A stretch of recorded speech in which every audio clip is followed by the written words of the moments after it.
Hello again. So in my gear video, I told you guys I would tell you what the kid is going to be carrying on our hike of the PCT this year, starting at Kennedy Meadows South and heading as far north as we can until summer is over or until we just can't hike anymore.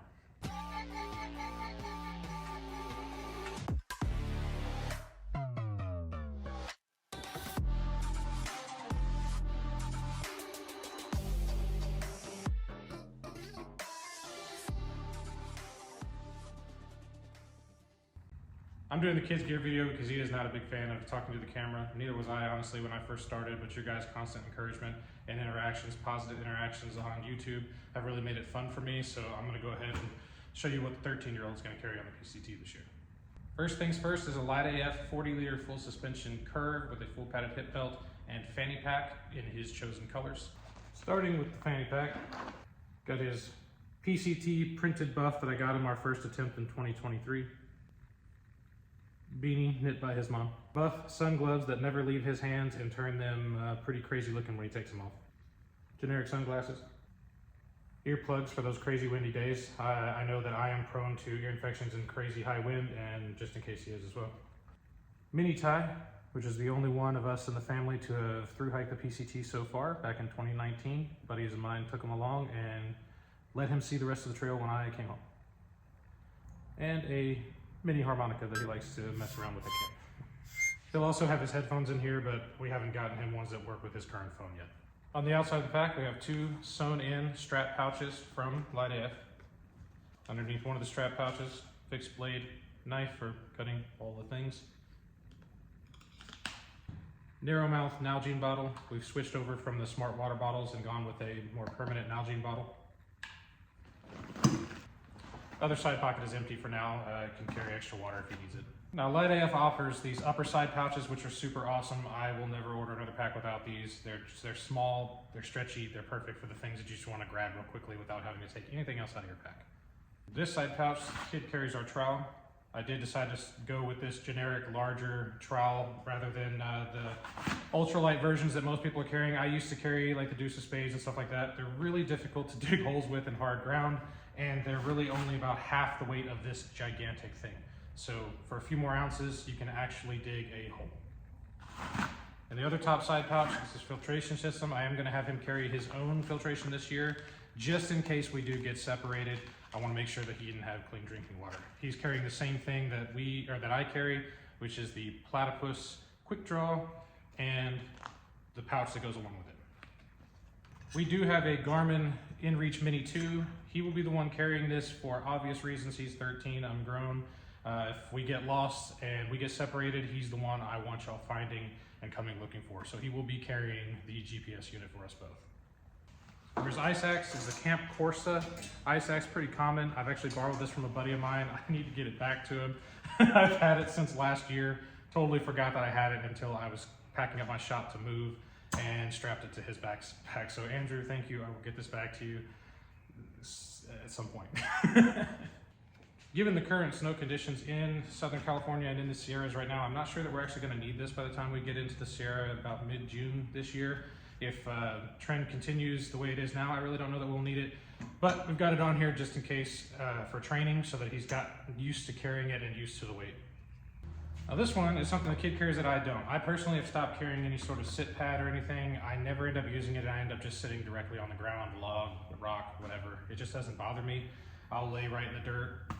I've decided I just don't need to carry this thing because I'm never going to use it. But he actually uses it every single break. And he likes to have it in front of his tent, so it works for him. So he's gonna keep carrying it. It's a Featherstone El Cordion, and it's only 4 sections of it. It's cut down, it's not the full length. The biggest change for the kid this year is he's getting big, I'm big, both of us in a 1.5 person tent starting to get a little cramped, and I keep ending up moving him all the way to the side of the tent, so he's let me know. So he's going to carry his own shelter this year. That's gonna be the first time he's ever done that. It's gonna be pretty cool. For those of you who watched my gear video, you'll know that I'm carrying a single person Big Agnes Copper Spur bike packing edition. He is carrying a Big Agnes Copper Spur one person, but not bike packing. He's gonna carry the full or the regular version, and the only reason is I got this thing 50% off and it was brand new. I went to get him the bike packing version because I really like the smaller poles and the bag that it comes with, which he's not using anyway. But for 50% off, I couldn't pass that up. And like me, he's storing it on the outside of his pack for ease of access, both to take out and put back in without having to mess with anything inside the pack. Meaning if it is raining, he can pack up his entire gear, get out, everything's water protected, and then he can just shove the tent in this front pouch here. Unlike me, where mine is attached to the outside with some modifications that I made, his is just gonna be right here in his front pouch. Body.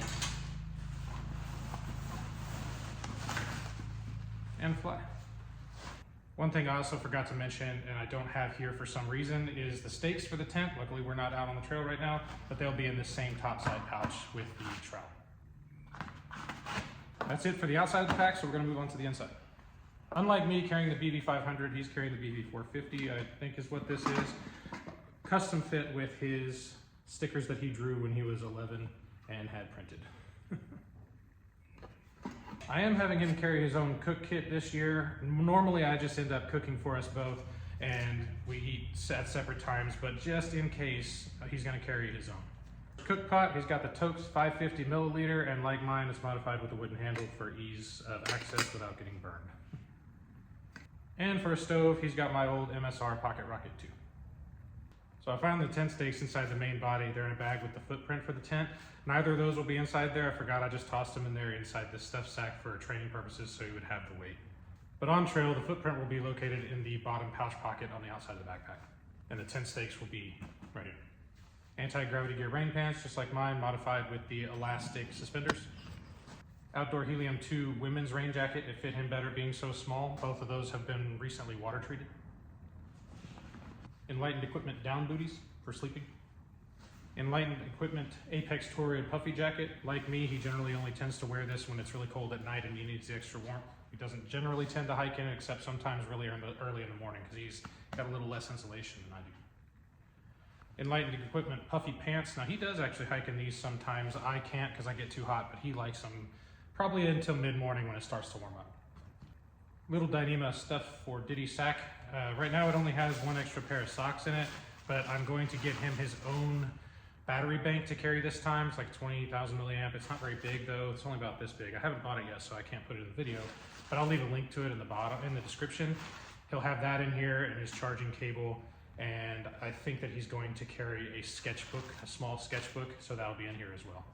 And his headlamp, which is a Petzl Bindi headlamp. We've had this one the last few years as well. It looks really uncomfortable with this tiny little string, but it's actually not. It's more comfortable than the thick band one that I had before, and it's rechargeable with micro USB.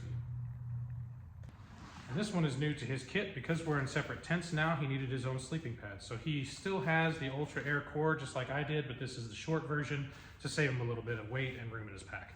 And lastly, like me, he's decided to switch over to a sleeping bag from a quilt. Both of us has decided that's just the way we like to go.